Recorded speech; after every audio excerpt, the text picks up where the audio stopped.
Hello, c'est HR, votre chroniqueur. Alors aujourd'hui, je ne vais pas uniquement vous parler d'un film, je vais vous parler d'un personnage qui n'est autre que Jack Ryan. Jack Ryan, personnage de fiction créé par Tom Clancy.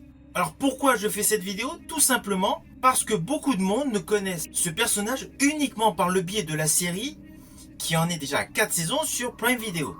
À la suite d'une discussion avec Idriss dernièrement, je me suis aperçu qu'il ne connaissait absolument pas les films qui ont mis en avant ce fameux personnage intrépide qui effectue de nombreuses missions. Car oui, ne l'oublions pas, le personnage Jack Ryan, avant d'être interprété pour une série télé, il était déjà apparu dans 5 films. Bien évidemment, mes vidéos vont respecter l'ordre chronologique de sortie au cinéma. Nous allons donc commencer par À la poursuite d'Octobre Rouge avec Alec Baldwin et Sean Connery. Let's go! Apparently, he has suffered a kind of nervous breakdown in which he announced his intention to fire his missiles on the United States. You want us to help you hunt him down, kill him? Open the outer doors, firing point procedures. We sail into history. I'm gonna blow him right to Mars. Ramius might be trying to defect. You're just an analyst. What can you possibly know what goes on in his mind? I'll give you 3 days to prove your theory correct. I am not field personnel. I am only an analyst. You're perfect. I'm expendable. He's defecting. You willing to bet your life on that? From the best-selling novel by Tom Clancy, from the director of Die Hard. Give this man a chance. My orders are specific. Battle stations. Sean Connery, Alec Baldwin, James Earl Jones, Scott Glenn, Sam Neill. The Hunt for Red October. Alors l'histoire d'À la poursuite d'Octobre Rouge est la suivante. Nous sommes en 1984 et l'URSS a créé un sous-marin révolutionnaire et ce fameux sous-marin se dirige en direction des États-Unis. Il y a du coup une véritable peur, une véritable menace par rapport au continent américain. Évidemment, dans ce film, le capitaine du sous-marin russe n'est autre que Sean Connery. Dans ce film, il se nomme Marco Ramius. À ses côtés, en termes de distribution, nous retrouvons donc pour la première fois à l'écran le personnage de Jack Ryan, mais celui-ci est interprété par Alec Baldwin, sans oublier une belle distribution autour d'eux, avec James Earl Jones, Scott Glenn, Josh Ackland, Sam Neill. Bref, il y a une très grosse distribution qui interprète donc des personnages très sérieux, et c'est là que ça a été la grande surprise. En 90, c'est le succès de ce film. Car sur le fond, ce n'est pas un film d'espionnage à la James Bond. C'est un technico-thriller. Mais l'adaptation de Tom Clancy effectuée par John McTiernan, le réalisateur du film, est parfaite. Il y a de la virtuosité, il y a du dynamisme, il y a de la tension. Le film est extrêmement haletant. En plus, quand le film est sorti, cela nous présentait donc Sean Connery donc en capitaine russe d'un sous-marin donc nucléaire qui va en direction des États-Unis. Apparemment donc grand méchant d'un film, c'était totalement inhabituel. Tout le monde avait en tête forcément les James Bond. Je pense notamment à Dr. No. That you killed in the swamp. And why didn't you? You damaged my organization. À Goldfinger. James Bond. The envy of every man. The nemesis of the treacherous Mr. Goldfinger. Évidemment, il a joué dans de nombreux James Bond. On pense à son rôle très paternel dans Indiana Jones et la dernière croisade. Et côté espionnage, il avait joué un très beau rôle dans La Maison Russie. Hello, you're Catcher, of course. How did you recognize me, Mr. Valley? Well, Nikki said you were Russia's answer to the Venus de... L'interprétation de Sean Connery est complètement innovante par rapport aux attentes du public. On se dit, wow, ça a toujours été le super gentil au cinéma, et là, il interprète le rôle d'un capitaine soviétique, limite psychotique, qui va en direction des États-Unis pour lancer des missiles. Évidemment, c'est le thème du film. Même si cela fait des années que le film est sorti, je ne vais pas vous spoiler sur des détails pour que vous puissiez en profiter tranquillement dans votre salon. American Navy. His plan is a mystery. A man with your responsibilities reading about the end of the world. Assez rapidement dans le film, on s'aperçoit que Sean Connery, en fait, n'a pas forcément une volonté de détruire les États-Unis. Peut-être qu'il veut passer tout simplement à l'ouest. Alors le scénario est simpliste, mais le scénario tient en haleine. Surtout qu'il y a bien évidemment des scènes de bataille sous-marine. Bataille, bien évidemment, parfaitement maîtrisée, parfaitement filmée.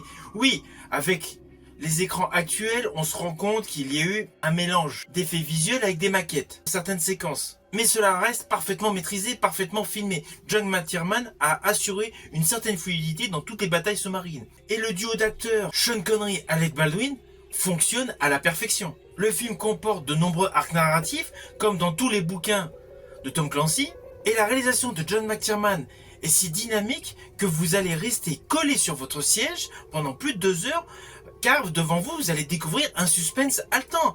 À aucun moment, il semble s'interrompre. Et les rebondissements sont légion. Il y a de grands moments dans le film avec de véritables twists. Et ce film présentant la première aventure de Jack Ryan au cinéma est une réussite. Je dirais même plus, ce film, selon moi, c'est l'un des meilleurs films de sous-marins. Je le mets à jeu égal avec Torpedo Atlantic avec Kurt Jürgens. Alors John McTiernan est un réalisateur qui a marqué les années 80 et 90. Il ne faut pas oublier qu'il a réalisé Die Hard alias Piège de cristal.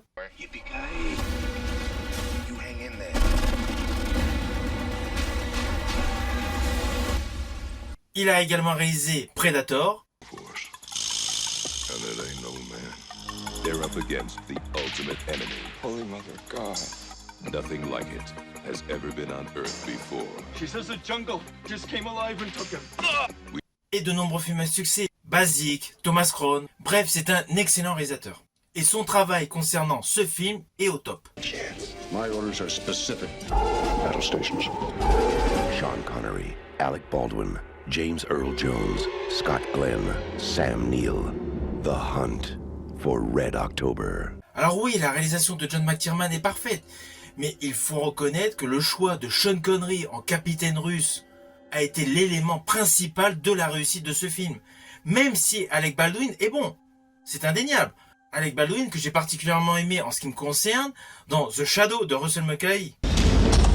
Alec Baldwin, John Lone, Penelope Ann Miller, and Tim Curry. Who knows what evil lurks in the hearts of men? Ainsi que dans le remake du film de Peckinpah, Guet-apens aux côtés de Kim Basinger.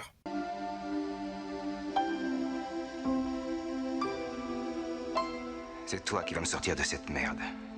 Il y a un type à Phoenix. Il s'appelle Jack Benyon. Il prépare un gros coup.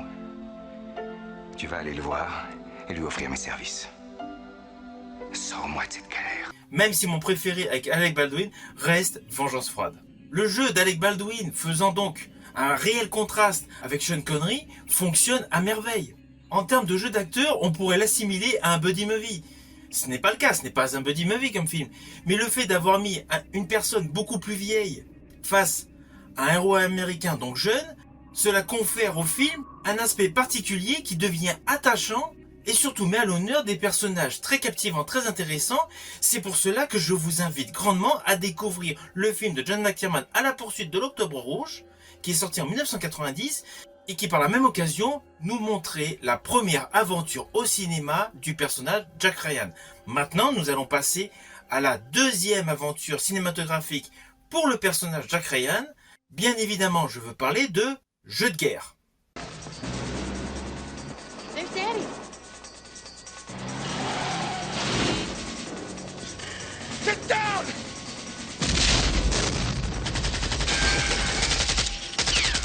Open the bloody door!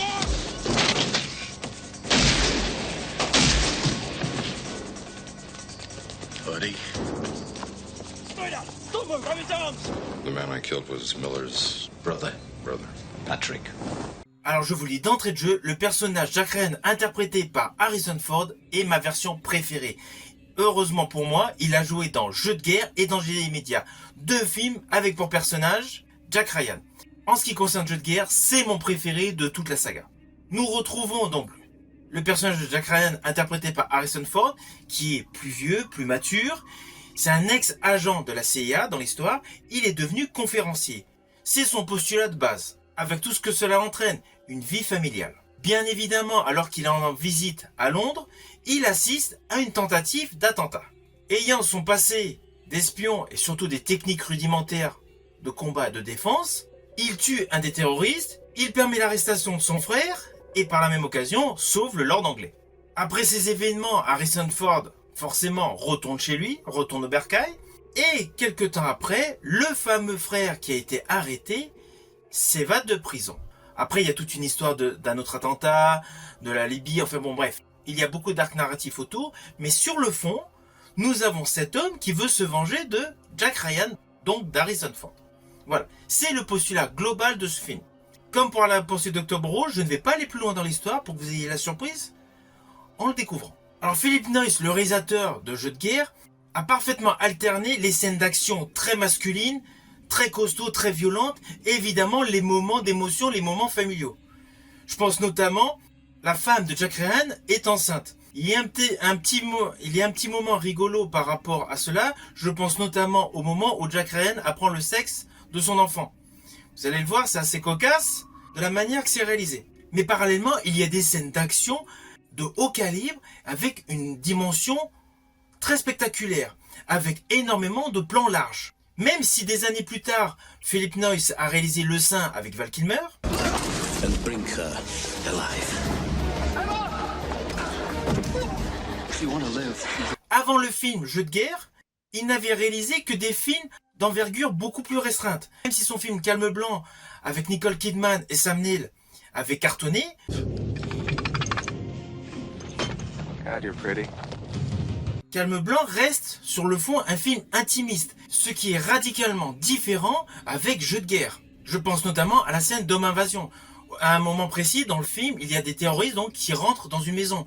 La vue d'extérieur mettant en scène donc tous les figurants, tous les acteurs avec des plongées soudaines à l'intérieur de la maison pour qu'on ait l'autre version du ressenti de l'intrusion, n'a rien du tout d'intimiste. Philip Noyce alterne à tour de bras les travelling, les plans serrés, les plans larges, voilà. Il remanie les plans séquences à sa guise. Et cela confère au film un effet visuel particulièrement appréciable. Et cela a beaucoup joué au succès de ce film.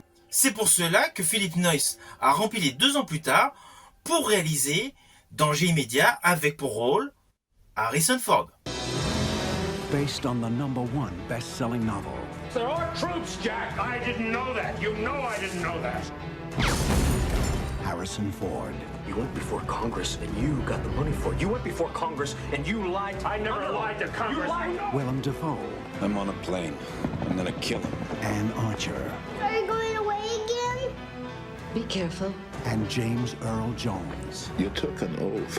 You gave your word to the people of the United States. Who authorized this? I think it's time the whole thing went away. Then it should go away. I will not let you dishonor their memories by telling me you had nothing to do with it. How dare you come into this office and bark at me like some little junkyard dog? I am the President of the United States. How dare you, sir? Paramount Pictures presents this summer's most electrifying motion picture, Clear and Present Danger. Alors là, dans ce technico-thriller, la grande spécialité de Tom Clancy, on n'est plus dans le registre du terroriste. Là, le point principal de ce film, ce sont les narcotrafiquants. Narcotrafiquants qui ont d'ailleurs un personnage bien impliqué dans les hautes sphères de la politique. À cela s'ajoute une posture différente pour le personnage de Jack Ryan, mais qui colle parfaitement par rapport à l'âge d'Harrison Ford, c'est que son ami est atteint d'un cancer et du coup, Jack Ryan devient le directeur adjoint de la CIA. Alors ce film, Clear and Present Danger, dans le titre original, donc Danger immédiat, plaira automatiquement à tous les aficionados de la série 24 heures chrono. Il y a dans l'histoire, dans le scénario, beaucoup de similitudes, avec des retournements, des twists en permanence, et surtout des personnes qui peuvent paraître très sympathiques, très joviales, et qui au final sont extrêmement violentes. Et Harrison Ford, malgré sa posture au sein de la CIA, prend son sac et avec William Dafoe, ils sont en Amérique latine. Ah oui, l'autre grand plus de ce film, c'est de retrouver William Dafoe. William Dafoe qui est un visage emblématique du cinéma américain et qui a d'ailleurs marqué les esprits grâce à son interprétation du sergent Elias dans le fabuleux Platoon d'Oliver Stone. Back into that NBA bunker complex tomorrow. Skook's a lot smarter than you think. Well, there's the beast. He's hungry tonight. Alors ce film, Danger immédiat, est un pur film d'action comme on les aime. on a vraiment l'impression qu'Harrison Ford est comme Steven Seagal dans Piège en haute mer ou comme Bruce Willis dans Die Hard. Le film est tout simplement génial, avec beaucoup d'action, beaucoup de suspense et une histoire haletante. La mise en scène, elle est efficace, elle est dynamique. Et alors j'ai particulièrement aimé la scène du guet-apens où il y a tout le convoi, tous les 4x4 qui se suivent avec ce guet-apens donc en Amérique latine. Mais elle est parfaite cette scène. Surtout qu'à l'époque, la logistique pour faire un tournage était beaucoup plus conséquente que de nos jours. Là, tout ce qui est artifice et compagnie, c'était sur place. Lorsqu'on voit Harrison Ford donc pris à mal par ces guerrilleros dans cette ruelle, on a vraiment le ressenti d'être à côté de lui, à côté des agents de la CIA qui ont été tués. La réalisation de Philip Noyce vous fait vivre l'instant présent. Je dirais même plus que le fait que ce soit Harrison Ford qui interprète Jack Ryan, à ce moment-là, ça insuffle à son personnage et surtout à l'histoire une dimension supérieure. Harrison Ford, alors c'est un avis perso, mais Harrison Ford à ce jour, selon moi, est la meilleure interprétation du personnage Jack Ryan. And the acting deputy director, intelligence. The finding clearly states that our assistance is limited to supply and advice only. He doesn't know about it, Bobby. No troops, then. No troops. C'est un très bon film d'espionnage et honnêtement, le duo Harrison Ford-William Dafoe fonctionne à la perfection. Outre le fait que j'adore ce film, le film est parfaitement maîtrisé et même le méchant dedans, Joaquim de Almeida, il est parfait. Alors oui, Joaquim de Almeida a souvent fait le rôle de méchant, mais son rôle collé à un cartel, forcément, est en parfaite adéquation avec son tempérament, avec son jeu, avec ses expressions, tant gestuelles que par le regard. Le film, au final, est très bon. Il mêle action, suspense et complotisme. C'est indéniable. Ce nouvel opus reste innovant et hyper intéressant. Je vous invite bien évidemment à aller le découvrir. Maintenant, nous allons passer à un autre opus de la saga. Je veux bien évidemment parler de La somme de toutes les peurs avec Ben Affleck. Allô, Cathy? Je pourrais pas venir ce soir. Où tu seras? C'est confidentiel. Dites-lui pour qui vous travaillez. Elle sera épatée. Je travaille pour la CIA. Très drôle, merci. Bienvenue à la CIA, bonhomme. 3 physiciens atomistes russes sont disparus. Je dois savoir où ils sont. Il y a 27 000 armes nucléaires. Un néo-fasciste a acheté une bomba au marché noir. L'une d'elles La bombe est entre leurs mains! est dans la nature. D'après le roman explosif de Tom Clancy, Vous ne combattez pas la Russie et l'Amérique. Vous les amenez à se détruire l'une et l'autre. Ben Affleck Où est le président en ce moment? Il évacue par hélico. C'est probablement un coup des Russes. C'est pas les Russes! Morgan Freeman Tout se recoupe, il n'y a pas de quoi se réjouir. Sortez-moi d'urgence, le président! Envoyez-lui un rapport. Si vous m'arrêtez, 25 millions de personnes vont mourir! Coupez-le-moi. la somme de toutes les peurs. Alors ce nouvel opus met en vedette dans le rôle de Jack Ryan Ben Affleck. Ben Affleck que j'apprécie largement en tant qu'acteur. Et honnêtement, je trouve qu'il collait dans ce film. Je préfère même Ben Affleck à Alec Baldwin dans le personnage de Jack Ryan, même si je préfère Harrison Ford. Mais bon, là Ben Affleck donc interprète le personnage de Jack Ryan, donc dans cette version filmée par Phil Alden Robinson. Alors l'histoire est assez simple. Nous avons un groupuscule de terroristes nazis qui essaye de déclencher une guerre nucléaire entre les États-Unis et la Russie. Voilà, c'est le thème principal de base de ce film. Par rapport aux versions d'Harrison Ford, Jeux de guerre et danger immédiat, on peut considérer qu'il y a un petit peu moins d'action. Mais néanmoins, il y a de l'action, elle est parfaitement réalisée. Alors oui, il y a énormément de scènes de dialogue, c'est indéniable. Mais les scènes de dialogue ont un réel parallèle et un dosage assez équivalent aux scènes d'action qui sont plus impressionnantes. Je pense notamment à un moment bien précis lorsqu'un missile explose. Le film, outre son aspect plus politique que danger immédiat, l'opus juste précédent, en regardant ce film, on va pas s'embourber dans de longs monologues politiques, loin de là. Et justement, le choix des interprètes principaux assure une garantie de fluidité scénaristique. Car en dehors de Ben Affleck, bien évidemment, on retrouve un très grand acteur qui n'est autre que Morgan Freeman. Alors Morgan Freeman, dans ce film, il a le rôle du directeur de la CIA. Évidemment, le point de départ mettant en vedette donc Jack Ryan interprété par Ben Affleck, c'est que Morgan Freeman, son personnage, demande à Jack Ryan d'enquêter sur la disparition de scientifiques russes. Voilà. Le film démarre, d'une certaine manière, comme un thriller, comme un film suspense. Même si on traite d'un sujet purement politique. Nous ne sommes pas du tout avec un film dans le même registre que Les 3 jours du Condor avec Robert Redford. Là, nous restons bien évidemment dans le principe de base des œuvres de Tom Clancy, c'est-à-dire thriller technico-politique, avec de surcroît des scènes d'action qui émaillent le déroulé de l'histoire. D'ailleurs, dans les scènes d'action, il y en a une que j'aime particulièrement avec Liev Schreiber, que tout le monde connaît plus grâce à la série Ray Donovan, qui se déroule la nuit. La scène est particulièrement intéressante, car même si cela paraît simple aujourd'hui, il faut toujours retourner à l'époque où le film a été réalisé.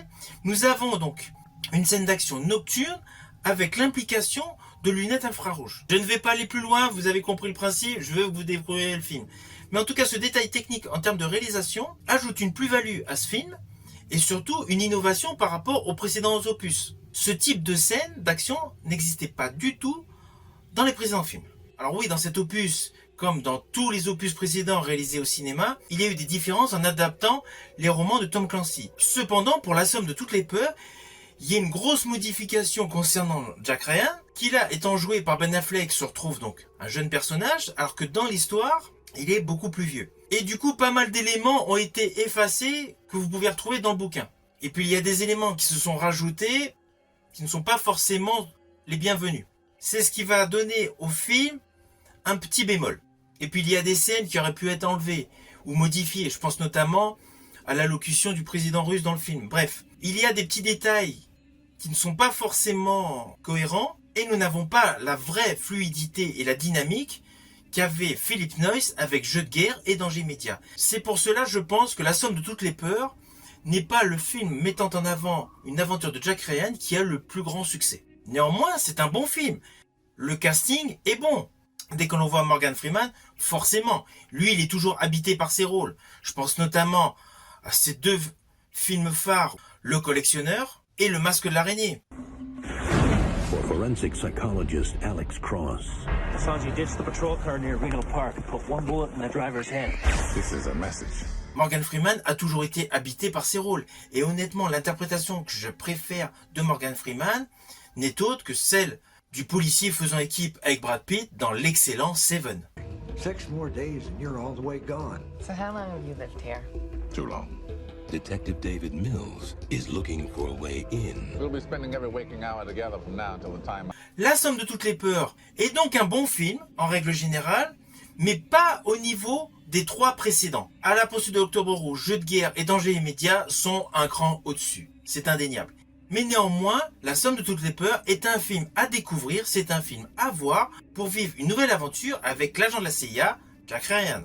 Alors là, nous allons partir vers un nouvel opus. Un opus qui me, on va dire, qui me tiraille un petit peu, parce que dans la distribution, il y a des acteurs que j'affectionne particulièrement. J'estime qu'il y a un côté très positif, mais j'estime qu'il y a un côté plutôt moyen. Je vais vous parler du film Ryan Initiative, la dernière aventure de Jack Ryan au cinéma. Ça fait 3 ans que tu mens. Non, mais non, voyons, vous nous laissez une petite minute. Non. C'est de la géopolitique, pas de la thérapie de couple. Qu'est-ce qui se passe? Parfois, c'est de nos proches qu'il faut se méfier le plus.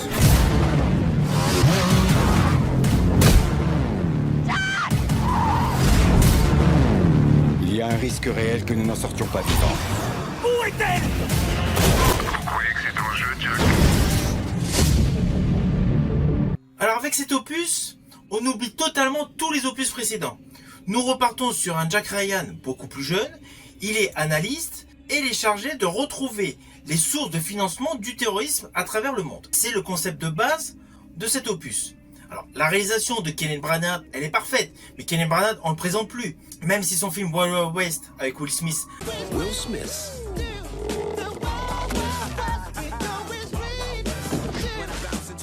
Kevin Kline avait marché très moyennement, Kenneth Branagh reste avant tout le grand réalisateur d'adaptation de Shakespeare. Je pense bien évidemment à Beaucoup de bruit pour rien, à Henri V, à Hamlet, bref. Il a fait de très belles adaptations de Shakespeare et dernièrement, il s'est attaqué au personnage Hercule Poirot d'Agatha Christie avec Le Crime de l'Orient Express, Mort sur le Nil et Mystère à Venise. Sans oublier son passage pour le film de super-héros Thor. Alors pourquoi Kenneth Branagh assure une très belle réalisation?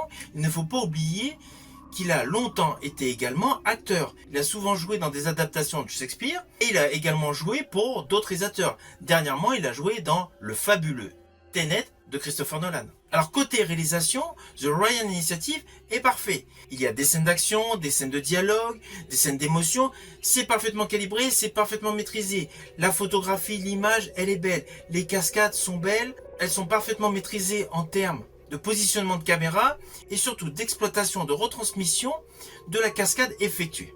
Bref, la réalisation est top. Mais là où le bas blesse, c'est l'histoire. L'histoire est bonne, mais l'histoire est trop complexe. Ça peut être parfaitement écrit, que les lignes de dialogue sont bonnes, mais c'est véritablement complexe. Et honnêtement, avec tous les noms des personnages, si vous n'êtes pas concentré pleinement sur le film, vous allez être perdu. Et le personnage Jack Ryan, dans cet opus, n'est pas forcément interprété par un acteur qui colle parfaitement. Ah oui, Chris Pine est bon, on l'a vu dans les Star Trek, on l'a vu dernièrement dans Donjons et Dragons, mais pour jouer l'analyse de la CIA, selon moi, ce n'est pas forcément un super choix. Beaucoup diront, oui, il a joué dans Target. Target reste un film en demi-ton, malgré le succès qu'il a eu, c'est indéniable, mais ça reste un film en demi-ton. J'estime que Chris Pine contribue au petit bémol de ce film, c'est qu'il n'a pas le charisme correspondant à l'interprétation du personnage Jack Ryan. Néanmoins, la réalisation de Kenneth Branagh est bonne, et il y a des acteurs que j'affectionne particulièrement aux côtés de Chris Pine. Je pense notamment à Kevin Costner. Dès que Kevin Costner apparaît à l'écran, le film prend une dimension supérieure. Je dirais qu'il tombe légèrement à plat dès qu'on retombe sur Chris Pine. Ici Cornerback, j'ai un problème. Vous avez 85 secondes. On a tenté de me tuer. Alors bien évidemment, Kevin Costner, vous vous souvenez essentiellement de lui grâce à Danser avec les loups, Robin des Bois, JFK, Bodyguard, mais il ne faut pas oublier qu'auparavant, il avait joué dans un film d'espionnage réalisé par Roger Donaldson, Sens Unique. They mean to kill me, Sam. Because of the truth, there's no way out. Kevin Costner, Gene Hackman, Sean Young, Will Patton, no way out. Quant à Keira Knightley, elle est toujours impeccable comme actrice. Depuis Les Pirates des Caraïbes, voilà, son jeu est bon. Et son jeu d'actrice dans ce film est plutôt assez classique. C'est pour cela que le film The Ryan Initiative est, selon moi, par rapport à tous les films adaptés concernant Jack Ryan, est le moins bon. Ça n'empêche pas que vous allez quand même prendre du plaisir à le regarder. Mais il vaut mieux l'avoir vu avant le Jeu de guerre, Danger immédiat et À la poursuite d'Octobre Rouge. Sinon, vous allez vous dire pourquoi Jack Ryan a pu avoir autant de succès en termes de personnages. Cependant, la totalité des films mérite le coup d'œil. Bien évidemment, je vous invite tous à les regarder. Et d'ailleurs, si vous appréciez ces films issus des romans de Tom Clancy, sachez que Michael B. Jordan a joué dans le film Sans aucun remords, qui est une autre adaptation d'un roman de Tom Clancy. Elle est également disponible en Blu-ray et vous pouvez la visionner sur Prime Video. Aucun remords.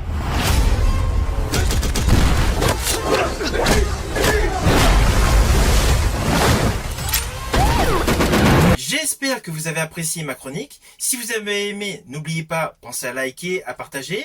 Prochainement, je vais vous faire une deuxième vidéo sur Jack Ryan qui concernera ce coup-ci la série parue sur Prime Video, c'est-à-dire les 4 saisons. Je vous dis à bientôt pour ma prochaine chronique.